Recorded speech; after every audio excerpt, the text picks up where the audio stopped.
Hello and welcome again to another recording of Smart Money. My name is Ranga Makwata.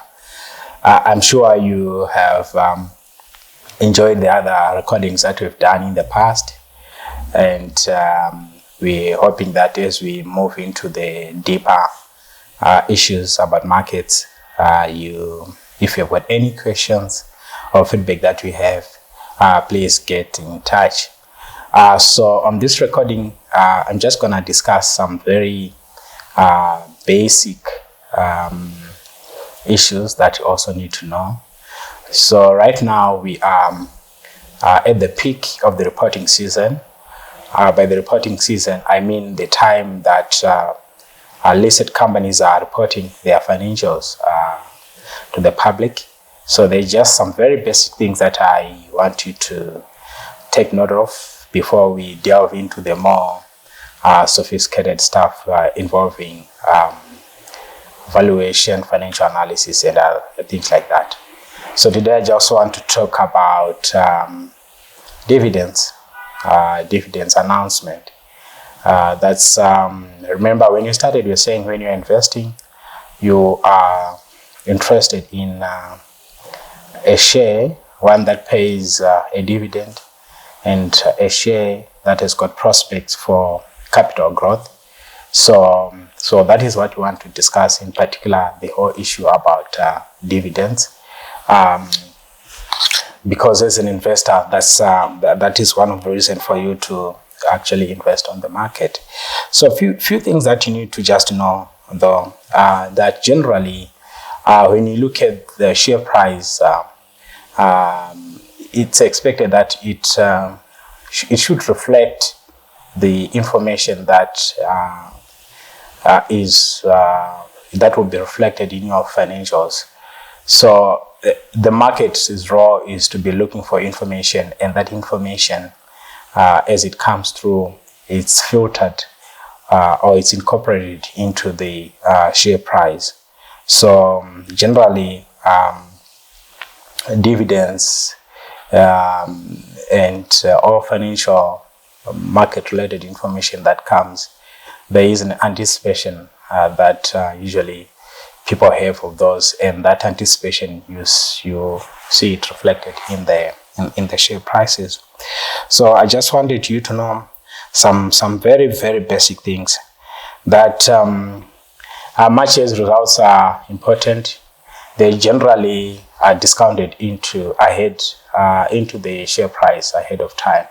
So by the time you see these financials, part of that information would already have been incorporated, and that it means it may not be of much value. But I think what it should help you to do is to then do an in-depth analysis of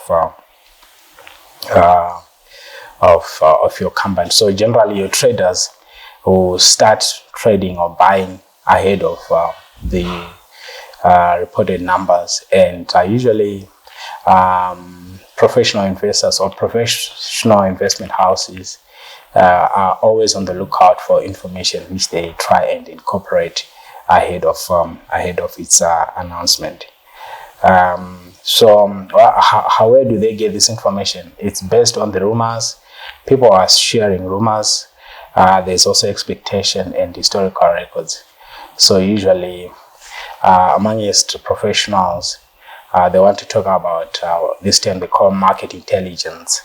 So market intelligence is to try and get some information that could possibly affect the share prices. But please take note, the information that you're seeking must not be insider information.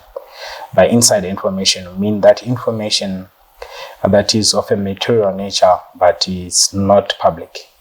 Once you get access to insider information, just know that it's illegal. It's not allowed. It's not fair for a market to have some people who are trading on the basis of information that they get from insiders. But you're allowed to do your own analysis and come up with certain deductions, certain views based on the general information that you're getting. So that's important. You need to know the financial year end of your company and when the results are reported. So typically in Zimbabwe, most companies they report full years in December, mid-years in June, others full years in March, mid-year in September. So you need to know about that. And then when a company declares a dividend, you have to take note of the last day of trading of a dividend. So what does it mean? It means when a dividend is declared today, even people that there is a certain period of time that is allowed in which someone could trade these shares cum div.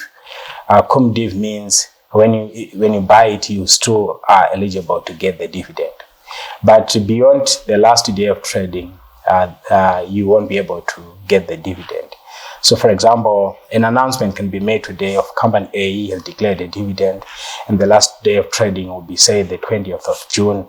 So it means everyone who will be buying shares between today and the 20th of June will be able to participate in the dividend, and everyone who then buys after the 20th will be cum div.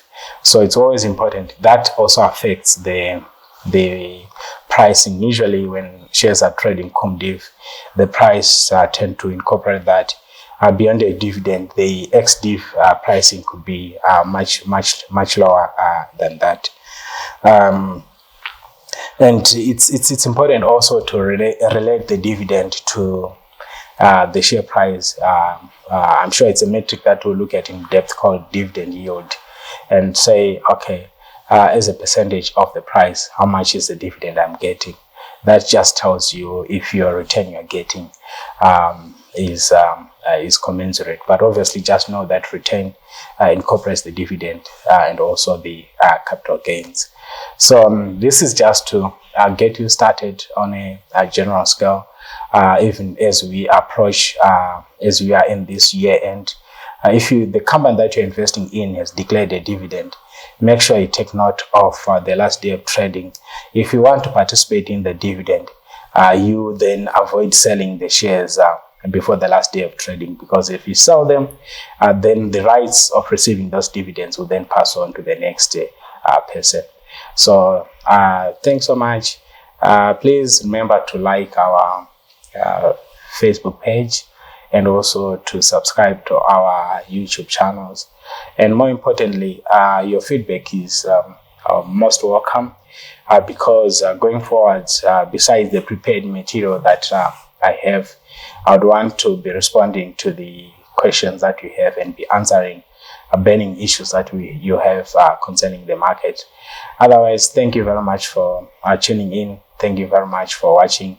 Remember to share, invite many friends, and share this whole issue about investing. Have a good day.